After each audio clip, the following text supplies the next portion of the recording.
তাহলে অবশেষে বলিউডে কামব্যাক প্রিয়াঙ্কা চোপড়ার।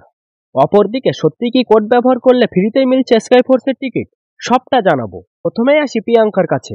বলিউড ছেড়ে গিয়েছিলেন হলিউডে, কিন্তু যখন ফেরার প্রসঙ্গ এলো তখন তিনি বলিউড নাই বরং বেছে নিলেন দক্ষিণী ইন্ডাস্ট্রিকে।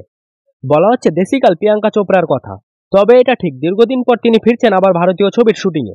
আর তাই কি শুটিং শুরু হওয়ার আগে ধর্মে মতি হলো প্রিয়াঙ্কার। রীতিমতো কপালে তিলক এঁকে পুজো দিলেন মন্দিরে। বিগ বাজেটের ছবি বলে কথা, তার উপর আবার রাজামৌলির ছবি। আগামীতে প্রিয়াঙ্কা যে বড় ধামাকা দেখাতে চলেছেন তা বলাই বাহুল্য। সময়টা 2019 সাল। দ্য স্কাই ইজ পিঙ্ক ছবির সুবাদে প্রিয়াঙ্কাকে শেষবার বলিউডে দেখা গিয়েছিল। তারপর মাঝে কেটে গিয়েছে প্রায় 5টা বছর, কিন্তু ভারতীয় সিনেমার দুনিয়ায় তাকে আর দেখা যায়নি। যদিও প্রিয়াঙ্কা যে থেমেছিলেন, কাজ করেননি এমনটা একেবারেই নয়, বরং নিজেকে ব্যস্ত রেখেছিলেন প্রচুর হলিউড প্রজেক্টে। তিনি যে ভারতীয় ছবিতে ফিরবেন সেই আশা ছেড়ে দিয়েছিলেন অনেকেই।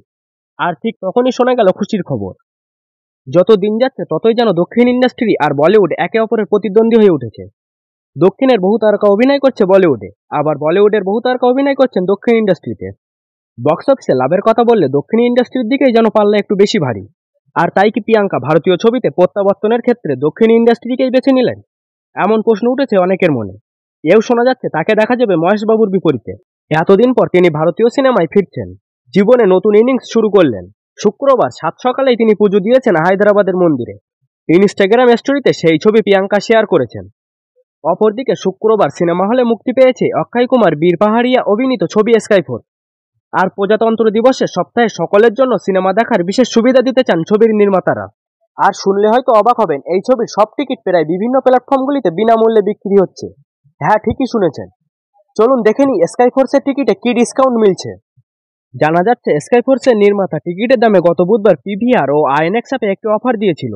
সকলের জন্য সেই অফারে ছিল প্রতি লেনদেনে 400 টাকার ছাড়। ফেলাই হাই 400 এই কোডটি ব্যবহার করলে উইকেন্ড ছাড়াও ওপেনিং ডেতে অফার দেওয়া হয় সিনেমা প্রেমীদেরকে। আর বৃহস্পতিবার ফেলাই হাই 250 কোড ব্যবহার করলে সকলকে 250 টাকা ছাড় দেন। এমনকি কিছু কিছু ক্ষেত্রে 500 টাকা পর্যন্ত ছাড় দেওয়া হয়েছে। কোনো কোনো ক্ষেত্রে মাত্র 99 টাকাতেও টিকিট মিলছে। এছাড়াও বৃহস্পতিবার বুকমাই শোতে একটি অফার চালু করা হয়েছিল।